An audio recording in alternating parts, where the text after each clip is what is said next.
Hello and welcome to my YouTube channel and blog. This is Jenny Hall and today I'm bringing you another card making tutorial. This video is number 3 in the Watercolor Smooching technique series. This is going to be the last video in this series for now, and we might revisit it at another time, but next Tuesday we'll start another different technique series. So watercolor smooching number 3 is a different form. I'm using Stampin Up ink pads that are being applied directly to a piece of acetate and then spritzed with water, and then that piece of acetate is moving over to the watercolor paper. So the roles are reversed in this form of watercolor smooching in a way that the liquid is being transported to the paper instead of the paper going over to the liquid. And you notice that I'm not working on the freezer paper this time. I'm actually using a piece of portable acetate so that I can move it, so that I can move the liquid form over to the paper. It gives a different look whenever you use the acetate, because it comes down and comes in contact with the liquid and the paper combination a little bit different. What we are still doing that is the same is we're working up in layers. I started with the lightest color first, which is soft sky, moving up to now the middle shade of the 3 that I've chosen, and this is Tempting Turquoise. These are all Stampin' Up! Classic ink pads. So this is materials that you may already have in your craft room that will definitely repurpose for making a card with watercolor smooching. What's also the same on this technique is taking the individual layers and drying them in between applying the next ink pad. So I'm using 3 different inks to give 3 different variances in color. I'm doing the darkest the last so that I can have it on the top, and once we get finished applying the ink, then we will do the water droplets in order to remove some of that ink. So in the way that we've done our other 2 videos, we have removed some of the coloring in order to expose the layers of ink underneath. If I were to do this in reverse and have the lighter shade, the one that goes on last, then it really wouldn't be anything showing underneath except for the dark ink. I would be removing the lightest color, and it wouldn't be as strikingly effective in the coloring. I hope that makes sense. I have tried it both ways, and I can definitely tell you that I do not like the effect if I reverse the tones of colors and go from dark to light.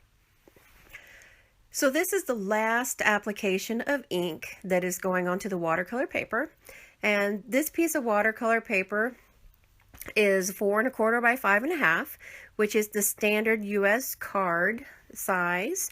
I've cut it very slightly smaller because it's going to be a panel that sits behind my card base. This is pretty much a single layer card, except for the fact that it's going to be the watercolor piece showing through the front. So this is way that we're applying the water droplets.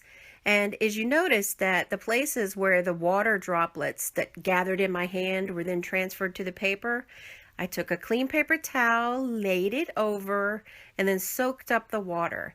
And the water reacted with the ink, just like it did in the last video in this distress inks. It reacted and it brought some of that color back up and off of the watercolor paper. So what was left in splotchy pieces is it's left with what colors were underneath. So we are able to get the variance in color that is made famous with the watercolor smooching. Now I'm working with a card base of kraft cardstock and the butterfly thinlits die. Once this card is finished, it is 4¼ by 5½, and I've got enough room to do 2 butterfly inlays. I pre-scored the card so that I knew exactly where and how far up I could go with the butterfly thinlits. And for the sentiment for this card, I used Birthday Blossoms stamp set. It has a very simple, nice cursive script that says happy birthday. This is really going to be a very simple birthday card, not a lot of dingle bops hanging off of it. I am going to put sequins. Of course, I can't not use sequins. And I wanted the simplicity of this card to show through and match the sentiment that I chose to use. The piece of watercolor smooching, we're just going to refer to it now as the watercolor piece. It is going to lay directly behind the card front. So this is basically an inlay technique to where what is going to be sitting directly behind the cardstock on the front is what's going to show through. The adhesive that I'm using is fast fuse adhesive, and as you can see, sometimes I wrestle with the fast fuse. It's one of the best adhesives that I have ever worked with that's on the market. I really, really like it. However, with that being said, it definitely is temperamental, or it's probably the way that I'm using it, but it is temperamental with me. Me and fast fuse have a love-hate relationship.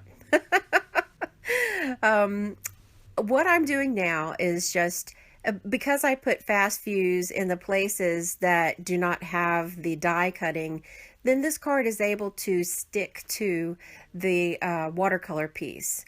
That way, the fast fuse is a very strong adhesive, and watercolor is a very thick cardstock. And the fast fuse allows me to be able to get a good cohesive unit between those two cardstocks that want to fight against each other. The fast fuse is the referee that stops all the fighting. I've taken those die cut butterflies that made the space, and I'm putting them back in. I thought about leaving them out, but it doesn't give me enough of a the look of a detailed butterfly that I had in mind whenever I was designing this card. So I'm just using liquid glue. This is Tombow Multi liquid glue, and I'm putting it into the larger places of the framelet of the butterfly. And I don't feel it's necessary to have every inch of it covered in glue, just as long as it sticks down. I will be adding some sequins to the front of the card that are from Lucy's Cards. I think it's called Little Things from Lucy's Cards, and the mix that I'm choosing to use is Robin Egg Blue. I will put an inside panel in the card so that it covers up the watercolor. Thank you for joining me for my YouTube channel today. If you have not liked this video yet, please hit like and subscribe to my channel. And for more card making ideas, head over to my blog at jennystampsup.com. See you in the next video.